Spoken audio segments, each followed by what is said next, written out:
पुस्तकात परस्पर मजकूर छापल्याचा आरोप करण्यात आलेला होता। पुण्यातील मधुश्री प्रकाशनासह पानसरे कुटुंबियांची माफी मागितलेली आहे। परस्पर मजकूर छापल्याचा आरोप पानसरे कुटुंबियांनी केलेला होता। पुस्तक मागे न घेतल्यास कायदेशीर कारवाईचा इशारा देण्यात आलेला होता। त्यानंतर आता मधुश्री प्रकाशनाने पानसरे कुटुंबियांची माफी मागितलेली आहे। आपल्या सोबत प्रकाशक जे आहेत शरद अष्टेकर ते जोडले गेलेले आहेत। नक्की काय घडलेलं आहे आणि आधी या संदर्भात आपली काय माहिती आहे?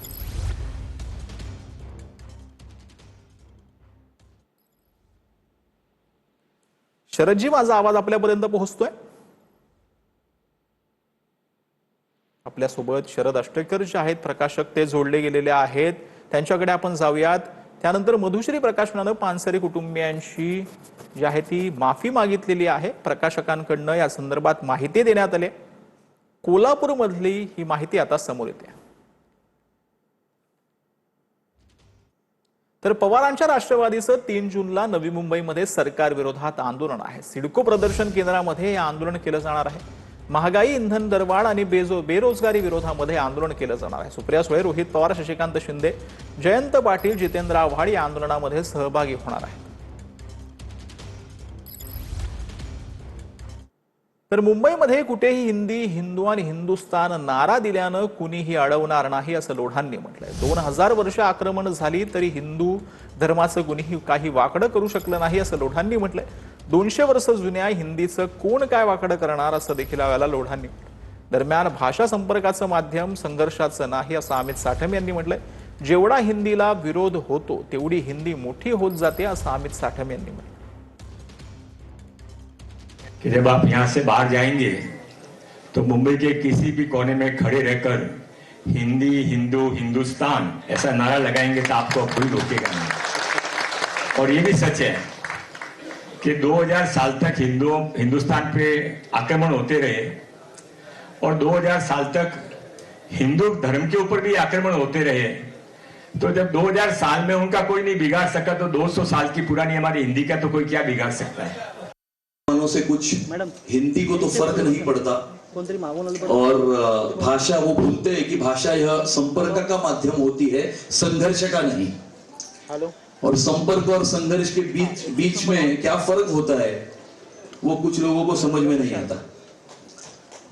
और दूसरा कोई मुद्दा होता नहीं तो हिंदी का विरोध करना। लेकिन मुझे ऐसा लगता है कि जितना लोग इस विषय को ऊपर उठाते हैं उतनी ही गौरवशाली हमारी हिंदी होते जाती है।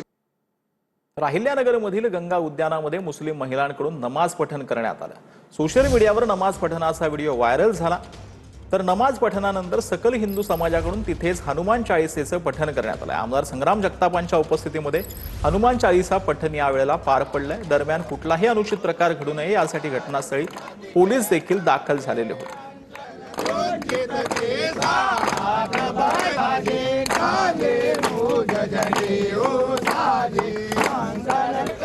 इथे येत असताना जे झुंडाचे झुंड येत आहेत त्याला कधी कोण रोखलं नाही, पण अशा प्रकार घडून इतर समुदाय येऊ नये हा त्यांच्या मागचा उद्देश असण्याची शक्यता नाकारता येत नाही। कारवाई नाही झाली तर यापुढची निश्चित आम्ही कुठेतरी एखादा रस्ता रोको असेल, लोकशाही मार्गाने आम्हाला जे आंदोलन असणार आम्ही ते करणार आहोत। आणि असं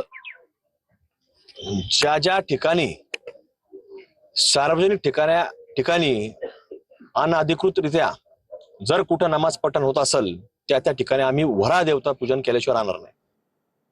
तर जे येतील त्यांच्यासोबत गोकुळची निवडणूक ताकदीनं लढू असं सतेज पाटील यांनी म्हटलंय। ठराव गोळा करण्यासाठी कार्यकर्त्यांनी ताकदीनं कामाला लागा असं सतेज पाटलांनी म्हटलं। दूध संस्था ठरावधारकांपर्यंत पोहोचवा, सतेज पाटील यांनी ह्या सूचना दिल्या आहेत।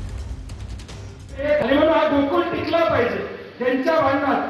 आज जे गोकुळच्या आधी पॅनल करायच्या आधी एवढी भांडणं करत असतील तर त्या ठिकाणी गेल्यावर काय होईल लक्षात। लोकांना हे पटवून दिलं पाहिजे की या ठिकाणी एक हाती सत्ता, एकाच्या हातामध्ये ही सूत्र या ठिकाणी गेली पाहिजे।